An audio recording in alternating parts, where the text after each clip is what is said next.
Slovensko moje, otčina moja, krásna si ako raj, ako raj.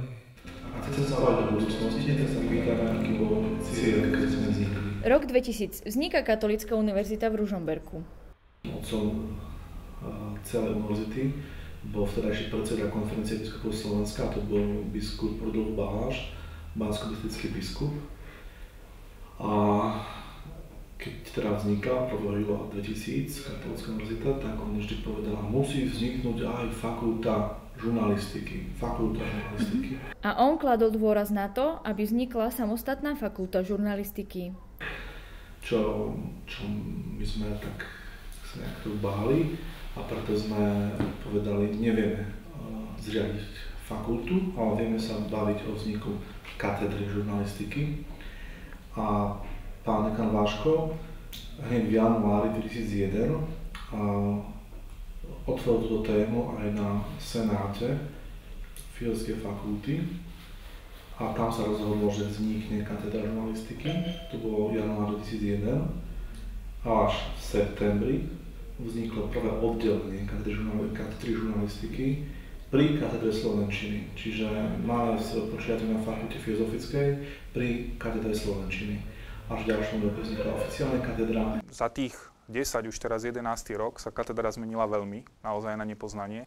Lavice, sedeli ste na tých istých stoličkách, ako keď sme prišli zo strednej školy.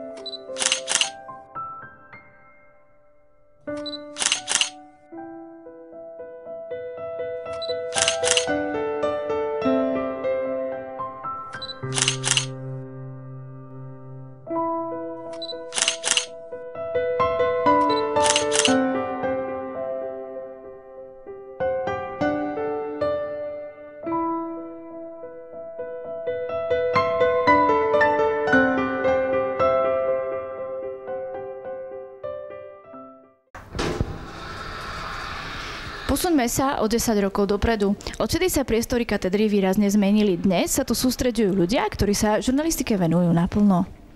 Na tvojich choľach nádhery tronia, údolí šumí ľúbezný chám. Biskup Baláš povedal preto, a my sme vedeli vychovať katolíckych žurnalistov.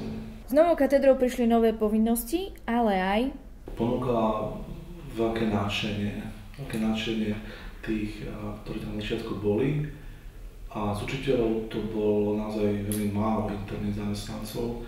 Bol to naozaj len profesor Macek, vedúci katedry, ja som bol jeho zástupcom, a potom sme mali veľa externistov, chodívali k nám naozaj tí najlepší odborníci. Rozdiel bol v tých vyučujúcich, v tom prístupe, a v tom, ako sme sa museli učiť, ako sa ľudia na nás dívali. nový odbor, nové možnosti. Študenti tu prichádzali skúšať šťastie a mnohí zistili, že sa to oplatilo. Sme sa dostali do rozhlasu, do televízie, do podobných médií, do tlačových médií. Katedra ma svojím spôsobom posunula do sféry reklamy a vďačím jej za to, že mi dovolila napríklad ísť na prax do reklamnej agentúry či na zahraničnú pracovnú stáž, taktiež do reklamy. Tak, získal som tu množstvo kontaktov, kamarátstiev.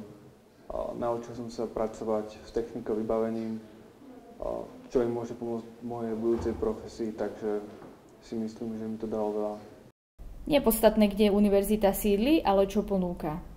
Mladý pedagogicko-vedecký kolektív, veľmi dobré technologické zázemie. Ponúkame, dovolím si tvrdiť, že vyvážený pomer medzi teoretickými a praktickými predmetmi, teda študenti dostávajú dosť veľa praktických úloh. Ponúkame možnosť študentom sa realizovať v študentských médiách. Ponúkame spoluprácu so slovenskými médiami, konkrétne s televíziou Lux. Študenti boli vždy dobrí, múdri, inteligentní, s tými vlastnostiami. Môžu sa aj pekne uplatniť. Na študentov môžeme pozerať zhora, iba ako na niečo malé a nepodstatné, ale rektor hovorí. To, čo viem, to, čo vidím, čo počúvam, to mi sa zdá, že vlastne to sú ľudia zodpovední jednak. Nevidím tam v nich Vážim si veľmi tých študentov, som veľmi spokojný s tým učovaním. Poznáš piesen Slovensko moje? Čo? Tá rektora obľúbený track.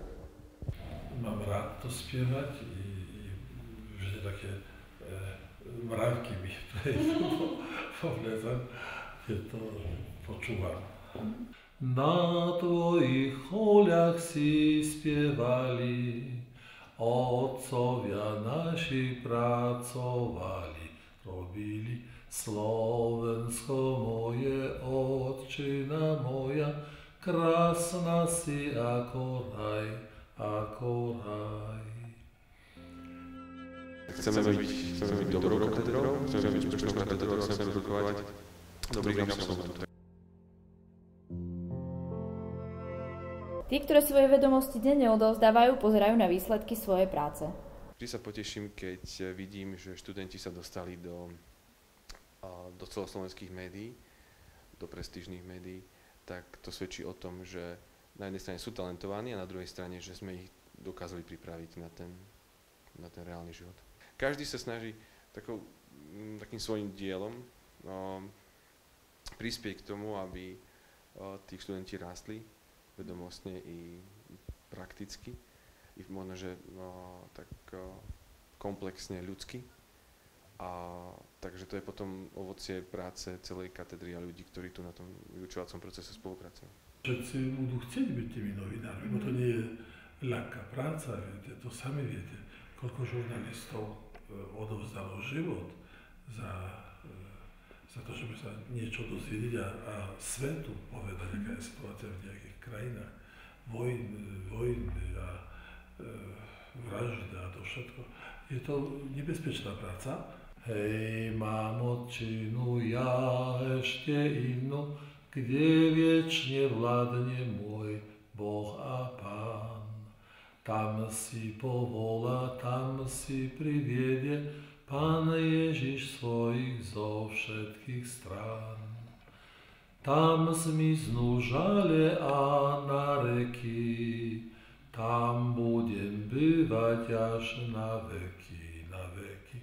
Hej, mám otčinu ja ešte inú, kde viečne vládne môj Boh a Pán.